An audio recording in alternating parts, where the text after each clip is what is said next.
Apa yang terlintas di pikiran kalian ketika mendengar kata pindah rumah? Apakah pindah rumah itu artinya berpindah ke tempat tinggal baru dengan barang-barang yang dikemas secara rapi lalu kemudian dikirim? Itu mah namanya punya rumah baru ya, bukan pindah rumah yang sebenarnya. Di suku Bugis, Provinsi Sulawesi Selatan, ada yang unik dari proses pindah rumah.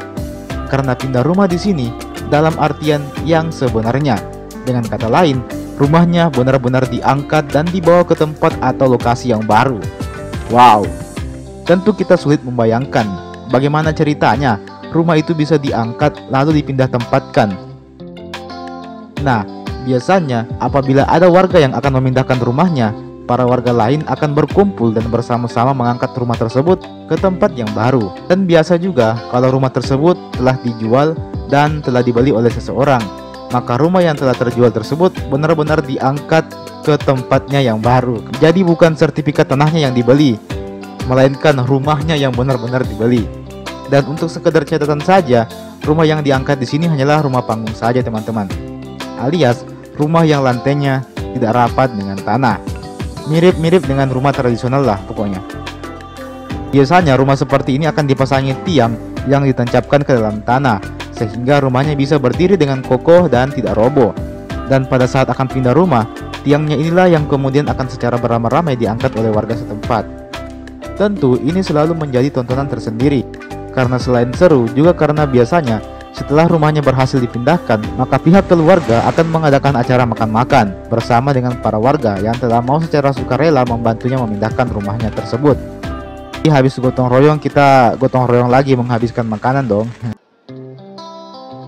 Tradisi mapalete bola ini diperkirakan sudah ada dan berlangsung sejak zaman nenek moyang suku Bugis. Tradisi angkat rumah ini dilakukan karena bagi suku Bugis, rumah adalah tanah leluhur mereka, sehingga harus tetap dijaga keutuhannya secara turun-temurun. Itulah sebabnya mengapa rumahnya benar-benar dipindahkan seluruhnya bersama dengan perabotan-perabotan di dalamnya. Untuk melakukan mapalete bola ini, ada beberapa hal yang masih dilakukan. Pertama, kegiatan ini harus dipimpin oleh ketua adat setempat. Beliau akan memimpin doa dan menentukan irama langkah kaki para pengangkat rumah nantinya. Hal ini sangat penting karena jika para pengangkat tidak kompak, maka rumah akan sangat sulit untuk diangkat. Biasanya hanya warga laki-laki yang boleh melakukan ini, sedangkan para perempuan bertugas memasak untuk memberikan asupan energi pada para pengangkat rumah. Maka tak heran apabila ada banyak jajanan khas suku Bugis seperti kue bandang, barongo, suela, disertai dengan teh hangat dan kopi yang biasanya turut menghiasi tradisi ini. Mapalete bola dilakukan sang pemilik rumah biasanya karena tanahnya telah terjual. Ia pun harus pindah ke lokasi yang baru, tapi tetap harus dengan rumah yang sama. Itulah sebabnya rumah-rumah adat suku Bugis menggunakan tiang-tiang yang menancap di tanah agar mudah dipindahkan. Dan agar perabotan rumah aman selama proses pemindahan, maka barang yang mudah pecah seperti gelas dan piring dikeluarkan terlebih dahulu.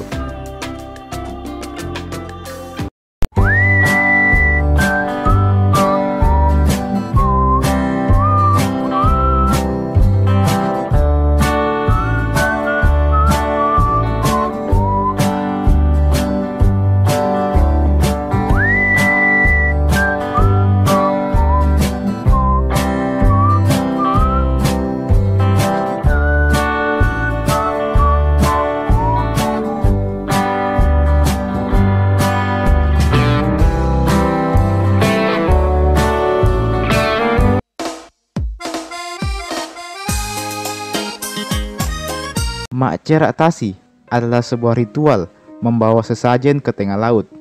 Bersama dengan sesajen itu, biasanya ikut pula kepala hewan ternak seperti sapi, kerbau, atau kambing. Sesajen itu kemudian akan dipersembahkan ke laut. Sebelum ritual ke laut ini, sebenarnya ada ritual panjang yang dilaksanakan terlebih dahulu. Namun di video kali ini, saya akan membahas ritual-ritual tersebut secara lengkap. Apabila kita lihat sampai di sini, kita mungkin bisa menyimpulkan bahwa tradisi Macerak Tasi ini identik dengan kegiatan yang bisa merusak kepercayaan atau akidah. Pasalnya, memberikan sesajen ke laut dan mengharapkan rezeki dari sesajen itu sangat identik dengan animisme dan dinamisme. Kepercayaan kuno yang tentunya sudah tak layak lagi untuk dipercayai di masa sekarang ini. Meski begitu, Ritual Maceratasi sendiri sejatinya telah mengalami perubahan, di mana acara ini telah disesuaikan dengan ajaran Islam sebagai agama mayoritas di Luwu. Acara Maceratasi awalnya adalah ritual mengalirkan darah hewan ke laut. Lalu kemudian kepala hewan tersebut dihanyutkan ke laut bersama dengan beberapa sesajen yang menyertainya. Ritual ini dilakukan demi mengucapkan rasa syukur atas limpahan rezeki yang diterima oleh masyarakat, utamanya yang berprofesi sebagai nelayan. Seiring dengan berjalannya waktu, upacara Maceratasi kini diubah. Bukan lagi kepala hewan yang dihanyutkan, tetapi bibit ikan. Selain itu, ritual ini juga disertai dengan pembacaan ayat-ayat suci Al-Quran, yang mana tentu menjadikan ritual ini tidak lagi bertentangan dengan syariat Islam. Seharusnya begitu. Ritual Maceratasi juga dilakukan oleh orang-orang di Kalimantan dengan cara yang kurang lebih sama. Ritual Maceratasi ini sudah ada sejak berabad-abad yang lalu. Lantas, mengapa ritual ini dilarang oleh MUI? MUI berpendapat kalau ritual ini akan mengarahkan masyarakat ke arah syirik atau menyekutukan Tuhan. Ritual ini dianggap sebagai bentuk menyekutukan Tuhan karena adanya persembahan sesajen yang diberikan. Bagi MUI Sulawesi Selatan, ritual ini tidak ada dalam Islam. Lebih lanjut lagi, MUI menegaskan bahwa kalau mau melaksanakan upacara syukuran, lebih baik mengundang saja orang-orang untuk makan bersama dan tak perlu pakai ritual menghanyutkannya ke laut. Tentu, ini menjadi sesuatu yang sangat kontroversial. Di satu sisi, ada yang namanya budaya yang mau dilestarikan. Tapi, di sisi lain, ada aturan agama yang harus dijalankan. Well, menurut saya, masalah agama atau budaya ini sudah bukan lagi sesuatu yang asing di zaman sekarang ini. Agama dan budaya bukanlah dua hal yang sepatutnya dipisahkan. Pasalnya, agama dan budaya ini ada dan saling melengkapi satu sama lain. Islam masuk juga melalui budaya, melalui wayang kulit, dan sebagainya. Tanpa beradaptasi dengan budaya, maka jelas agama Islam akan sulit untuk diterima. Agama Islam sebagai agama mayoritas berhasil masuk dan diterima tidak lain dan tidak bukan karena agama Islam itu dapat disesuaikan dengan kebudayaan masyarakat setempat. Bukti konkret kalau Islam dan budaya itu sejalan adalah dengan pakaian sholat kita sehari-hari. Bukankah sarung dan songko itu adalah budaya Indonesia dan kemudian dijadikan sebagai pakaian sholat umat Islam di Indonesia? Baju koko yang kita gunakan itu merupakan bagian dari budaya Tiongkok yang kemudian beradaptasi jadi pakaian sholat kita. Ritual seperti baca-baca, takziah, pengajian, dan sebagainya itu adalah budaya daerah kita yang kemudian kita sesuaikan dengan syariat Islam. Jika hal-hal demikian dapat diterima, lantas mengapa ritual Maceratasi ini harus dihilangkan? Saya bukan orang yang sepenuh cinta mati dengan budaya, tapi saya juga merasa bahwa ketimbang menghilangkan sebuah kebudayaan, lebih baik menyesuaikan budaya tersebut dengan syariat Islam saja. Dan pada dasarnya, itulah yang dilakukan pada saat ini. Kalaupun tradisi mengalirkan darah hewan ke laut dianggap sebagai bentuk kesyirikan, maka mungkin bisa diganti dengan hal yang lainnya. Tidak harus benar-benar dihilangkan. Jika dihilangkan, maka budaya kita akan semakin terkikis, dan kita akan jadi masyarakat yang miskin akan budaya. Kita akan jadi masyarakat yang kehilangan identitasnya, kehilangan ciri khasnya. Agama dan budaya adalah dua hal yang seharusnya bisa dibuat sejalan. Karena jika main dihapus-hapus saja, maka itu sama saja dengan memisahkan antara agama dengan budaya. Apa akibatnya? Maka jelas, orang akan semakin terpecah belah. Akan ada kelompok yang mengutamakan agama dan mencaci maki budaya. Dan akan ada kelompok yang mencaci maki agama dan mengutamakan budaya. Jelas, hal itu ujung-ujungnya malah akan semakin memperparah keadaan. Pada hakikatnya, kita hidup di masyarakat yang beragama dan berbudaya. Keduanya tak dapat dipisahkan. Sadar atau tidak, agama dan budaya sudah saling melengkapi dan ada di kehidupan sehari-hari kita. Tradisi pesta panen, pengajian, buka bersama, syukuran, dan sebagainya itu dulunya adalah budaya yang disesuaikan dengan ajaran Islam. Jika budaya semacam itu bisa disesuaikan, maka tentu hal yang sama juga bisa berlaku untuk tradisi Maceratasi ini.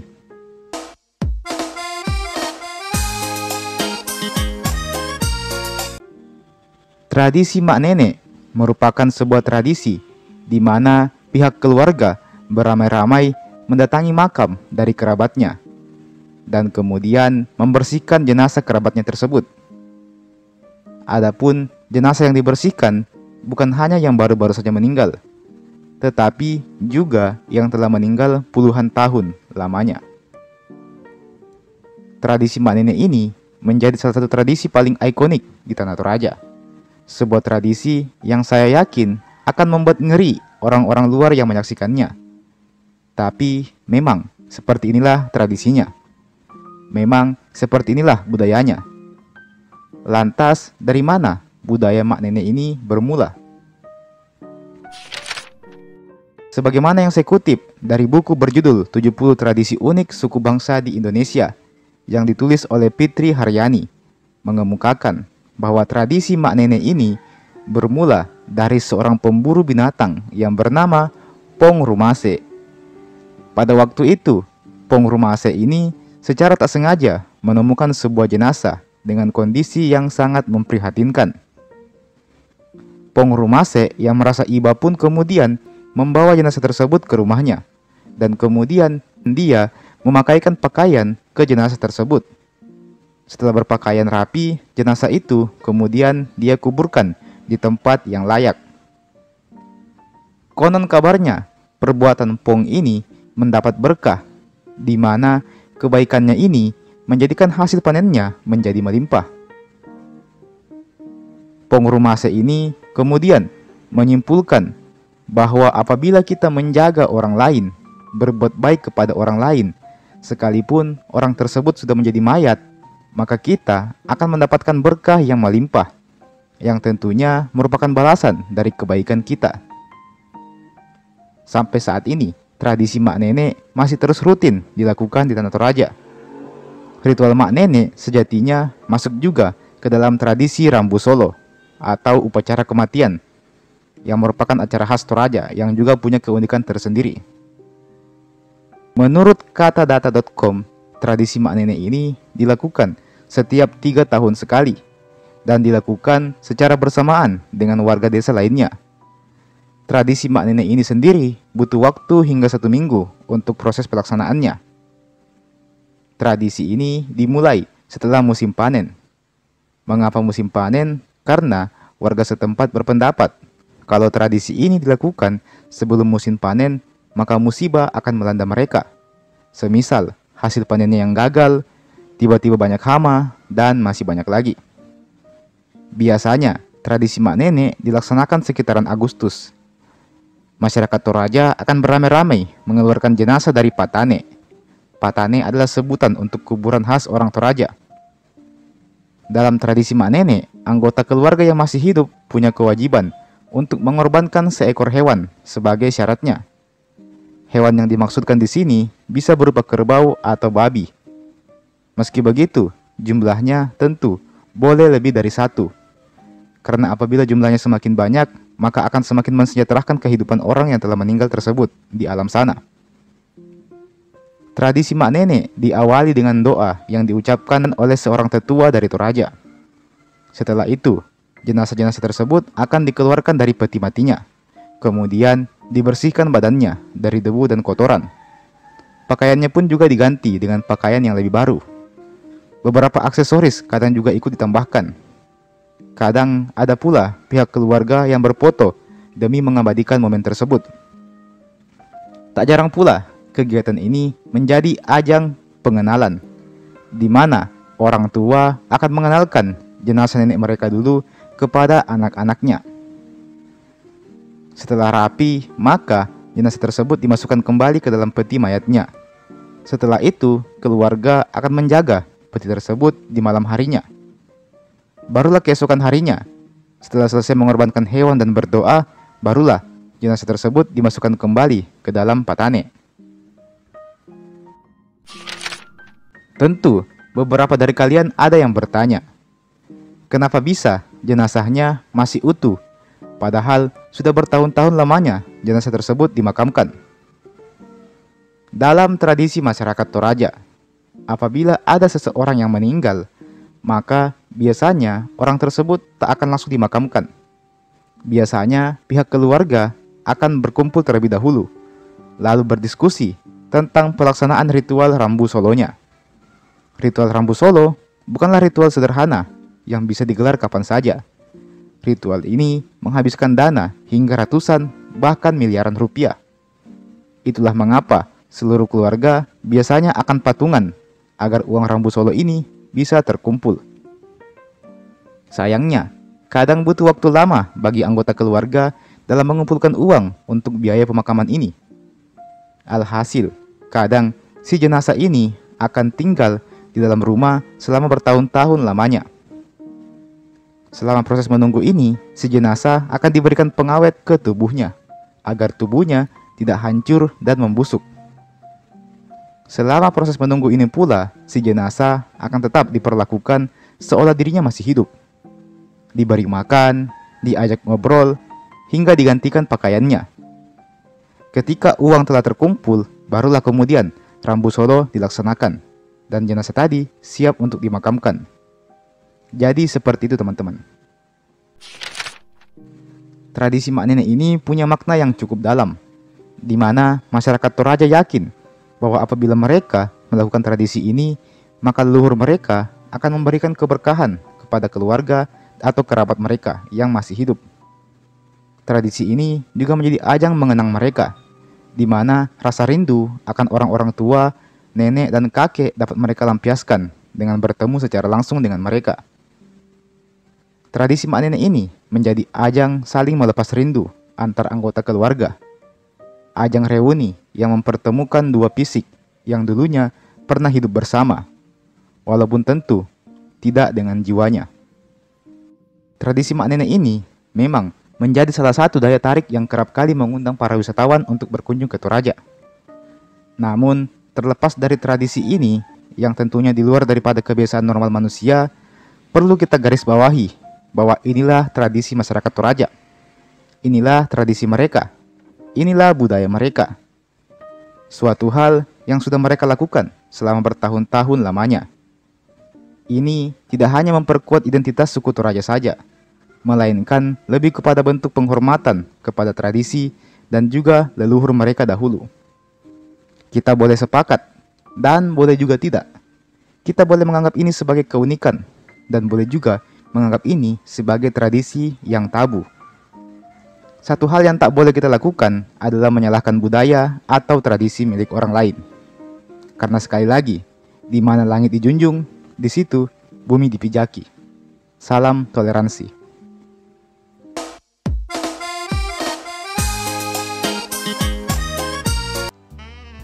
Uang panai atau uang mahar merupakan salah satu tradisi khas dari suku Bugis dan Makassar. Uang panai menjadi budaya turun-temurun yang masih dilestarikan sampai saat ini. Jumlah uang panai sendiri terbilang beragam, tergantung siapa yang mau dinikahi, dan juga kesepakatan bersama antara kedua belah pihak. Mulai dari jumlah yang ringan sampai miliaran rupiah, uang panai pun menjadikan pernikahan suku Bugis dan Makassar menjadi salah satu pernikahan paling mahal di Indonesia. Entah kita harus bangga dengan rekor ini atau justru prihatin.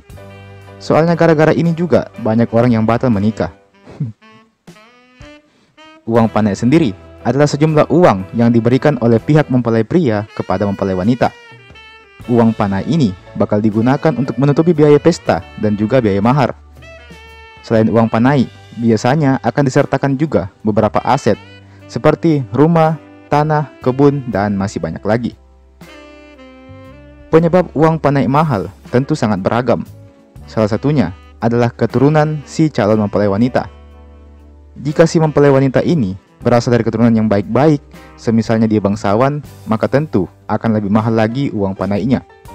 Kemudian, jika si perempuan ini berpendidikan tinggi, semisalnya S1 atau S2, maka tentu akan menambah panainya. Saya jadi teringat alasan teman saya kuliah tempo hari. Katanya supaya bisa nambah-tambahi uang panainya. Sungguh alasan yang sangat membagongkan. Selain itu, jika si wanita itu juga telah melaksanakan haji, maka tentu panainya juga akan bertambah. Jika si wanita itu adalah anak orang kaya, maka jelas panainya akan bertambah. Dan tentu saja, jika si wanita tadi adalah wanita yang cantik dan diperebutkan oleh banyak pria, maka jelas uang panainya akan semakin mahal. Harta, keturunan, agama, pendidikan, hingga kecantikan adalah faktor-faktor penting yang mempengaruhi besaran uang panai seorang wanita Bugis dan Makassar. Meski begitu, dasarnya hal ini berlaku jika pihak keluarga wanita menetapkan seperti itu. Jika pihak mempelai wanita bermurah hati, maka jelas uang panainya tidak akan setinggi langit.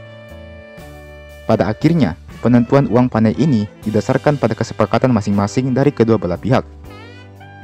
Maka jelas, di sini sangat penting bagi seorang pria sebelum menikah agar terlebih dahulu mengambil hati orang tua dari si perempuan ini, agar nantinya proses lamarannya bisa dipermudah sedikit.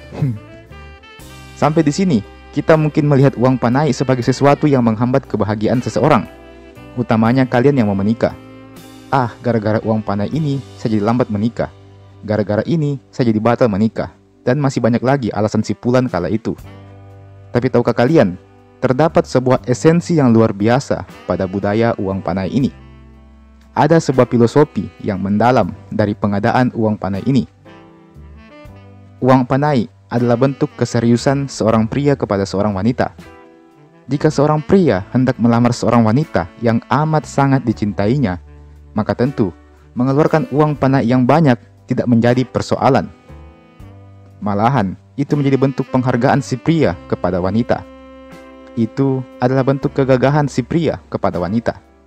Itu adalah bukti bahwa si pria ini tidak main-main dan super serius dengan si mempelai wanita. Maka biasanya pihak keluarga akan merasa lebih respect dengan pria yang berani memberikan uang panai tinggi kepada anak perempuannya. Banyak juga yang beranggapan bahwa uang panai tinggi adalah pembuktian harga diri seorang lelaki sejati, bahwa dia rela berkorban banyak demi membahagiakan pasangannya. Memang sudah barang pasti orang Bugis dan Makassar dikenal sebagai sosok pekerja keras. Banyak dari mereka yang tak segan-segan untuk pergi jauh mencari uang demi menikahi gadis idamannya. Prinsip mereka yang pantang pulang sebelum sukses menjadikan mereka bersungguh-sungguh dalam bekerja. Dan pada akhirnya setelah sukses dia akan kembali dan membahagiakan wanita idamannya. Ya, setidaknya dulu seperti itu sih. Zaman sekarang saya berani taruhan kalau esensi panai itu sudah bergeser di masyarakat. Uang panai bukan lagi jadi bukti kesungguhan seorang pria, tapi supaya jadi bahan pembicaraan menarik di kalangan keluarga, supaya ada yang ditawa-tawai, supaya ada yang dibilangi jago, dan supaya orang tua wanitanya nanti bisa menikmati uangnya juga. Well, tentu tidak semua seperti itu, tapi jelas ada yang seperti itu. Lantas, berapa sih kisaran uang panai ini? Sebenarnya tidak ada kisaran pastinya, tapi sebuah website bernama Triasuri memberikan kita gambaran tentang besaran uang panai ini. Oke, mari saya bacakan. Untuk lulusan SMA sebesar 50 juta. Untuk lulusan S1 75 juta sampai dengan 100 juta. Sedangkan untuk yang sarjana S1 sampai S100 plus haji plus PNS, keturunan bangsawan plus cantik, itu bisa mencapai miliaran rupiah. Dan well, lagi-lagi ini bukan ukuran pasti ya, ini cuman gambarannya saja lah. Lantas bagaimana solusinya? Sebagai orang yang belum menikah, saya akan memberikan solusi ke kalian. Yang pertama, teruslah bekerja keras hingga tulang belakang kalian patah. Ya, mau bagaimana lagi? Kalau kalian memang cinta dengan seseorang, maka jelas kalian harus memperjuangkan orang tersebut sampai mati. Jangan sampai mati. Jadi, apapun permintaan keluarganya, berapapun jumlahnya, maka tak ada jalan lain selain kalian sanggupi saja sebelum ada yang ditikung. Yang kedua, berikan pemahaman. Ya, kalau kalian pandai berkata-kata, maka tak ada salahnya berikan pemahaman kepada orang tuanya bahwa ketulusan tak dilihat dari besaran panainya, tapi dilihat dari itunya. Dilihat dari ketulusannya.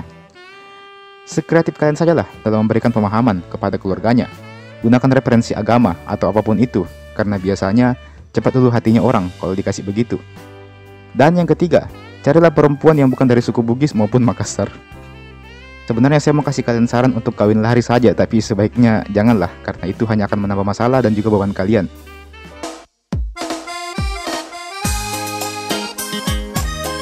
Sulawesi Selatan adalah daerah yang dihuni oleh orang-orang dari berbagai macam suku dan juga daerah.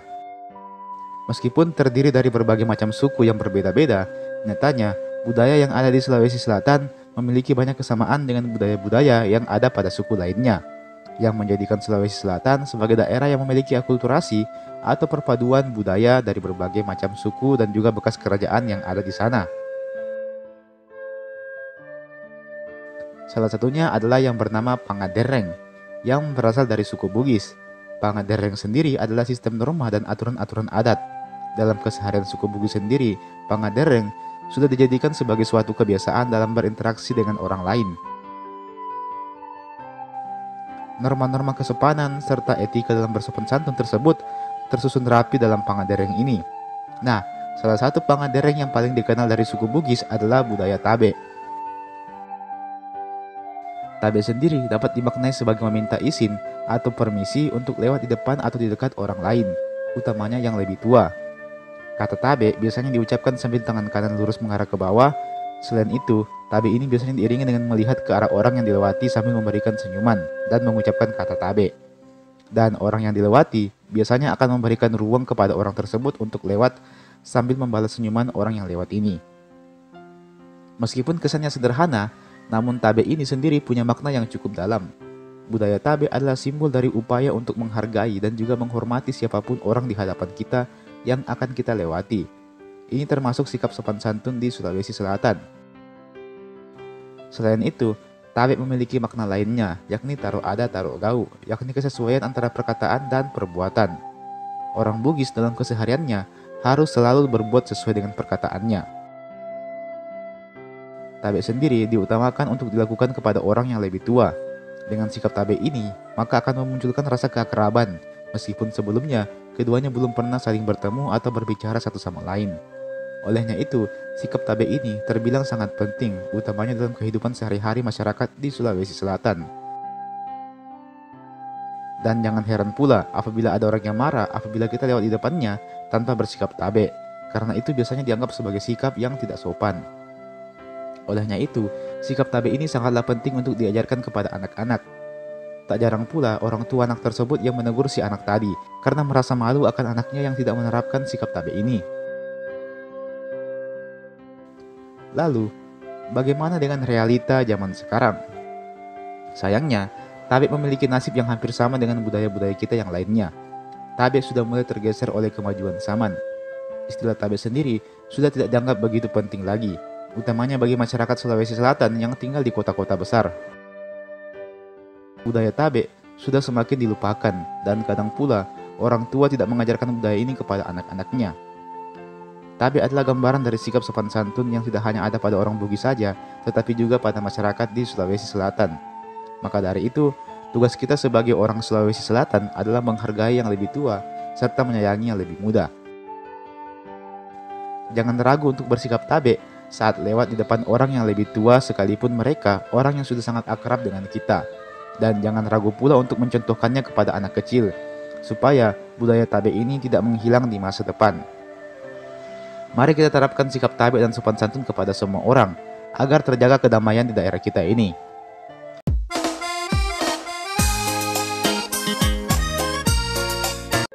Toraja adalah salah satu daerah di Sulawesi Selatan yang keunikannya terkenal hingga ke mancanegara. Bagaimana tidak, Toraja punya tradisi dan kebudayaan yang sangat unik dan berbeda dengan kebanyakan suku lain pada umumnya. Rambu Solo adalah salah satu contohnya. Upacara pemakaman yang berlangsung hingga berhari-hari dengan biaya yang sangat mahal.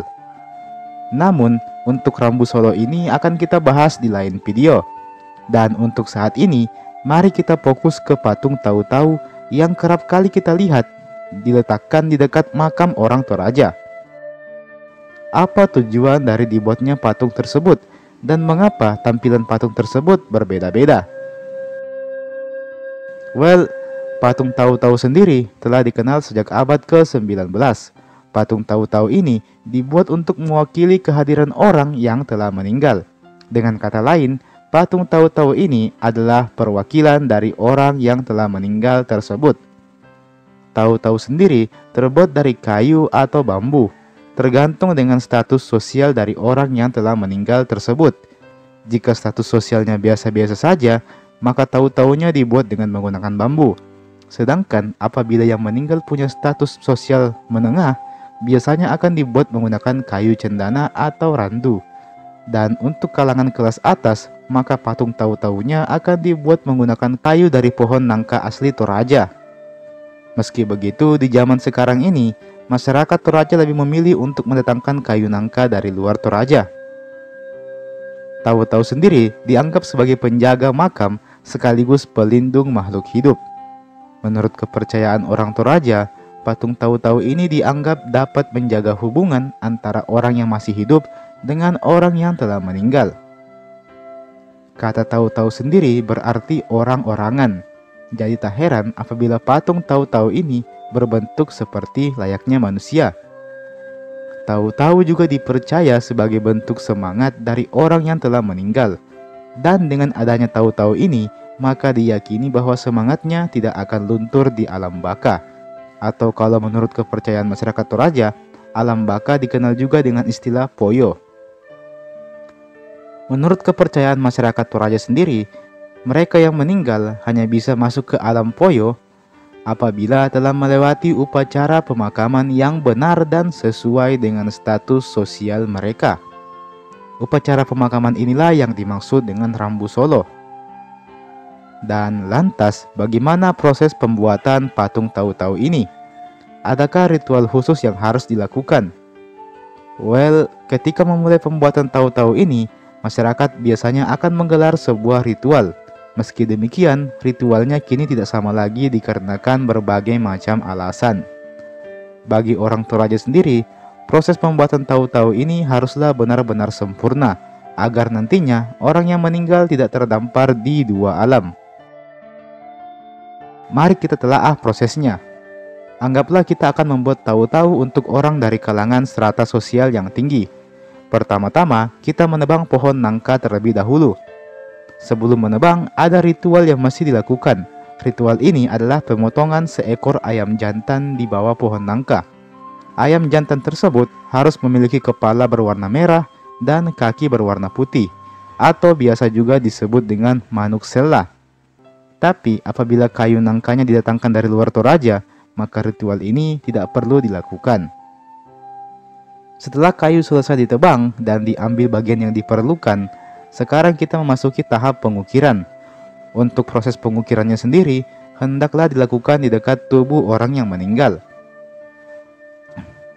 Di zaman dulu, pembuatan anggota tubuh patung tahu-tahu yang terpisah dari badan seperti tangan dan kaki disertakan dengan pemotongan satu ekor babi sebagai syarat ritual. Namun sekarang, ritual tersebut sudah jarang dijumpai. Apabila proses pembuatan tahu-tahu telah selesai, maka digelarlah sebuah acara yang disebut dengan Masabu Tahu-Tahu. Apabila upacara ini dilaksanakan, maka patung tahu-tahu tersebut hendaklah menggunakan pakaian tradisional. Meski demikian, hal ini pun juga sudah lumayan jarang dijumpai. Ketika upacara telah selesai dilakukan, maka tahu-tahu kemudian diletakkan di balkon atas tebing atau bagian luar gua tempat di mana tubuh orang yang meninggal diletakkan. Sebagaimana yang kita ketahui, kalau masyarakat Toraja memang memiliki budaya untuk tidak menguburkan jasad dari orang yang meninggal, melainkan meletakkannya di dalam batu yang telah dilubangi sehingga bentuknya menyerupai sebuah goa. Di zaman dulu, kabarnya ada juga yang membuat tahu-tahu menggunakan tanduk kerbau. Dan di zaman ini, tahu-tahu juga sudah ada yang dibuat dengan menggunakan besi. Inilah yang disebut dengan perubahan zaman. Perubahan zaman secara perlahan menggeser budaya lama. Namun bukan berarti budaya lama tersebut akan hilang atau harus dilupakan. Melainkan budaya lama tersebut hanya akan mengalami perubahan bentuk atau modifikasi sesuai dengan kondisi zaman. Meski begitu, esensi, makna, atau filosofi dari budaya tersebut tetap akan ada dan dipertahankan sampai sekarang.